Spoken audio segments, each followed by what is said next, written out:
Akasbani Imphal Ngangbam Nganthoi pau pazari ahanbada maru oiba pau Naga micham oiramgani haina chingnaba pumtharaba haksang taruk Imphal yaurakhre Mukhya Mantri na meher asibu kanna yaningdaba phungdokhre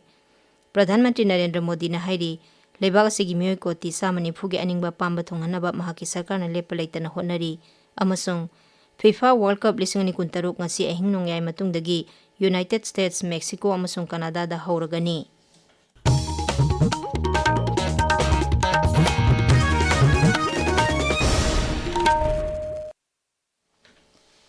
Mamang thagi tarahumdoi da Kangpokpi Jilagi Leilon Wi-Fi dagi namduna phakiba miyoi taruk adugi oiramgani haina chingnaba pumtharaba asiba haksang taruk haukiba ahing nongyai matung pung 1:24 tarakpa adwaida Jennimski mokta purakhre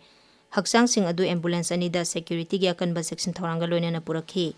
haksang sing adu Jennimski mokta yorokpa matamda National Investigation Agency NIA gi kangbusu leikhi Madugi mamangda ngarang numidang wairamdagi hauna haksang sing adu Imphal umda purakre haibagi pau phangbadagi Jennimski complex ta masing yamlaba miyamna ngaiduna leinakhi numidang pung 10 makhairom tarakpa adwaida Central Security Force sing Jennimski complex ta yausilakpa matamda mafam aduda hana leiramba khoisaunarba miyamna irang horakhi madudagi security force na tear gas kaptuna miyam adu tankhaikhi tungda miyamgi irang adu laksinki amaromda khoisaunarba miyamna irang horokpadagi Senapati Jilagi Kathi Khong Karongda Imphal umdagi lakpa ahangba truck ani mai thakre aikhoigi Senapati Paumi e hekhini na police ki pau paladuna hai thaudok adu ngarang numidang wairam pung 3 makhairom tarakpada thokibani mai sakraba gari ani dugi driver amasung handyman thiba khangdri hairi panba yabadi Manipur Police, CRPF, Assam Rifles, Sniffer Dog amasung forensic experts sing yauba punna miyoi samri yankhairom na saba kangbu amana pung 12 rom chupna paksana thiba humbagi thabak chathabada asiba haksang taruk adu phangba ngamkhibani haksang sing adugi matangda police na ain gi oiba thabak sing laukhali amasung makhata na thijinbagi thabak chathari Kangpokpi Jilagi Leilon Wi-Fi village thagi namduna phakhiba misam taruk adugi oigani singnaba haksang phangkhiba thaudok Mukhya Mantri Yumnam Khemchana akanba mongda yaningdaba phungdorakli Mukhya Mantri Secretariat ki cherolamada Sri Khemchana hai leikidraba singi imung manunggi awabada saruk yari Sarkar asina asigumba tamthirba hingsagi thawngsing chathariba situmina leithokloi thaudok asida senaba sing phaduna aingi matungina dandi pigani hairaduna thokriba thaudok asigi matangda thijinabagi damak Raja Sarkarna NIA da sinakhre hairi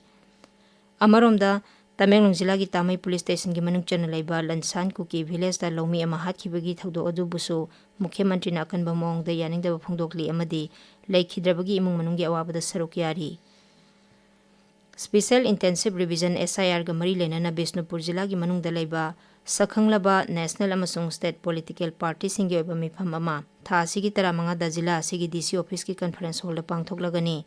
District Election Officer Bisnupur na thokpa cherolamana hai mifam asida English ngani kuntaru ki oina jila asigi polling station singi draft list ki matangda khanagani mifam asida masakhanglaba National amasung State Political Party singi mihuchingna saruk yanana ba khanghalli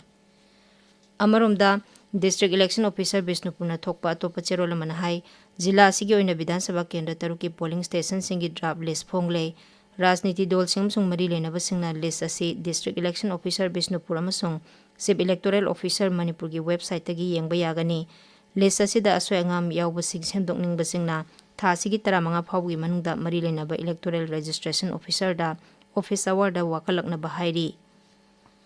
Thawbal District Wari Liba Association Sinduna numit mangani chupna sathagadaba Wari Liba gi workshop Thawbal Jilagi Khangabo Khulakpam Lekai da leiba Lila Mandapta haukre workshop asida punna Wari Liba artist tara mangarom saruk yari paugi marak thatna atenba break ama Kari nune kabar handu sar lamben jorok tu sar Kari apa katuan? Kari sar ngata ngai re kana nune nune kisi sar hai risbo Sar hai benda tiga katuan SIR hai Kari benda SIR Hoi SIR hai benda ne Special Intensive Revision hai ba Aduna kari hai riba Voter list tagi ne yauroi daba mi lokthokpa aduga yauga daba mi buna hapchinba Atayna kari Voter list ta eligible oiba voter sing tamak yawannaba ECI na ne SIR chathabane May 13 dagi June 15 fawbada BLO sing na yung tong kuding chatuna enumeration form mention bagi kongchat aduda karigumba mention leba form adu submit ta hodraba draft voter list ne ming yaurak laro Aduni luri ni hari sinidi aduna akopa marol BLO dagi logadaba natragana 1950 da call tawadaba Paujenjariba Chief Electoral Officer Manipur Diamonds Project Department of Pathology RIMS Imphal na breast amasung lung cancer na naraba patients singidamakta 3 molecular test ki khudong chaba pijari hairiba test sing adudi breast cancer gina ERPR HER2 noi amasung KI67 lung cancer gina EGFR mutation test amasung ALK ROS1 PDL1 IIC test testing asigi mateng na cancer layang bada amasung targeted therapy da jauna mateng oigani akupa marol gidamag Diamonds Project Department of Pathology RIMS tatanabiyo tabiriba paw se akasbani Imphal dagini Pradhan Mantri Narendra Modi na hairi leibak asigi miyoy koti samani phugi aningba pamba thonghanaba mahaki sarkarna lepa leitana honari amasung National Democratic Alliance NDA da miyamna thamliba thajaba ngaktuna thamli New Delhi gi Bharat Mandapamda ngarang pangthokpa NDA gi conclave ta wangangbada Sri Modi na hai ahan boina leba asigi miyamna sarkarna achetpa wakhalon ge loinana thabak paikhalabadi leba asi khumang yangna saukhatpa ngami haibadu mayek sengna uba phangle Sri Modi na hai NDA na sasan pairakpa sahi tarani thoi sigi manungda leba asigi lairaba miyoy koti kunmanga rongi punsi mahing phagat hanba ngamle Shri Modi ने हाय भारत के लोगों ने पहली बार ये देखा है कि जब सही नियत से सरकार चलती है तो तेज गति से विकास भी होता है एनडीए सरकार के इन 12 वर्षों में 25 करोड़ से ज्यादा लोगों का गरीबी से बाहर निकलना ये दिखाता है कि हमारी नीतियां सही है हमारी दिशा सही है ये सफलता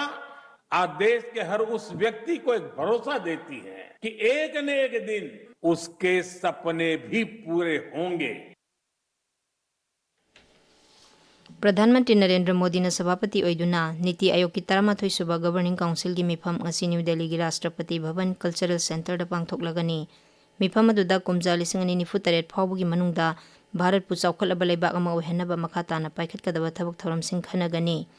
entrepreneurship थबक पीबगी सांग हेंगरहनबा हक्सेल मची ओइबा चिंजाक चाबा अमसुंग हक्सांग फने हिंगबा अमदी इज्जत लेने हिंगबना चिंगबगी मतंगदसु मिफम अदुदा खनगनी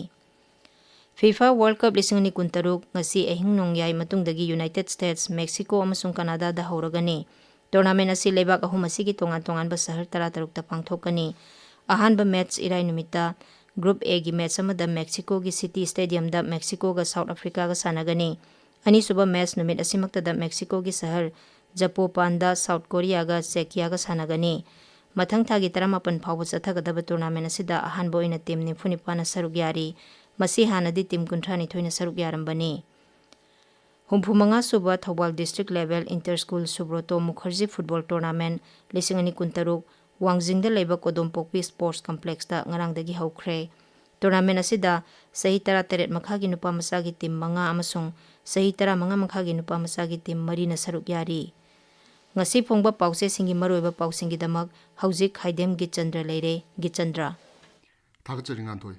Mafam khangdana lairkeba naga micham oigani chingnaba haksang taruk phangkhibagi paw khoichawnarba miyamna irang haukiba amadi elevated highway gi sel thadok binaba chief minister na union transport and highway minister Nitin Gadkari da hijack haiba paw yawna tongan pawse ngasi Manipur do phongba pawse singa han balamaida maruiba pawsing oina phongnari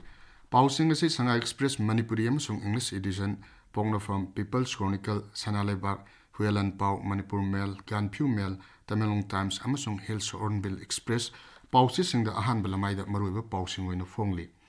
Naga misam taruke asi bhaksang phangkiba thodok chief minister na yaningdaba phongdokhibagi paw People's Chronicle ge anisub headline tawri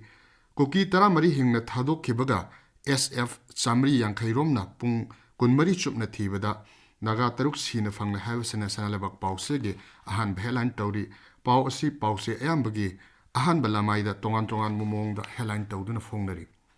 elevated highway ge sel thadok pinab haijakre JJ mission 2.0 ge thabak Thoram Singh Laingak na sawat kan habsana Sanga Express Manipuri amasung English edition ge anishub headline tawri naga taba mafam singda UNC na pung kunmari ge shutdown lauthokre habsana pongpham pawse ge anishub headline tawri pawse Ganphu Mail Tamelong Times amasung Hills Hornbill Express ge ahan balamai da phongli Arambam Somorendro lekidabagi kuntaruk suba ningsing kumon pangthokibagi paw sanalebak People's Chronicle yawna pawse ehambagi ahan balamai da phongli CRPF की DG की वाफम मियोइबगे वाखल चेंदब वांगांगने हाइबा पाउसे अयाम्बगे अहानबा लमाइदा मरोइबा पाउसिंग ओइना फोंगनरी जून 15 लौमीसिंगदा fertiliser अमसुंग organic Hershey's फंगहलगनी हाइबा पाउ हुयलन पाउगे अहानबा लमाइदा फोंगले Nganthoi Thagatsari Geetchandra Aroibada Maroiba Pau Amuhana Naga Micham Oiramgani Haina Chingnaba Pumtharaba Haksang Taruk Imphal Yaurakre Mukhyamantri na mihat asibukana yaningdo phongdokre Pradhan Mantri Narendra Modi na hairi leba asigi miyoi koti 190 aningba pamba thonghanaba mahaki sarkarna lepa leitana hotnari amasung FIFA World Cup 2023 ngasi ahing nongyai matungdagi United States, Mexico amasung Canada da hauragani Paulo Loijare